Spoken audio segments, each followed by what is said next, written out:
Ընտանեկան շնությունը կոչում ենք դավաճանություն։ Ինչու ենք կոչում դավաճանություն, որտեղ ինչպես Հուդան դավաճանեց Քրիստոսին, այդպես էլ կինը կամ ամուսինը դավաճանում է իր ընտանեկան սրբությունը։ Հուդայի հավասար մեղք է դավաճանությունը կամ շնությունը, որտեղ ընտանիքը դա մի սրբություն, դա մի եկեղեցի է։ Սուրբ Գիրքն ասում է, շնանում էր Իսրայելը քարերի և փայտերի հետ։ Ինչպես էր շնանում։ Քարից, փայտից կուռքեր էր սարքում, երկրպագում էր։ Աստծուն ուրացել էր, կուռքեր էր պաշտում,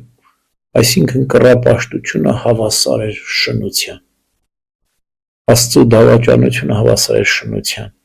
և շնությունն էլ հավասար է դավաճանության։ Մենք այս տեսանկյունից պետք է նայենք։ Եվ բնականաբար շնությունը սկսվում է սրտում։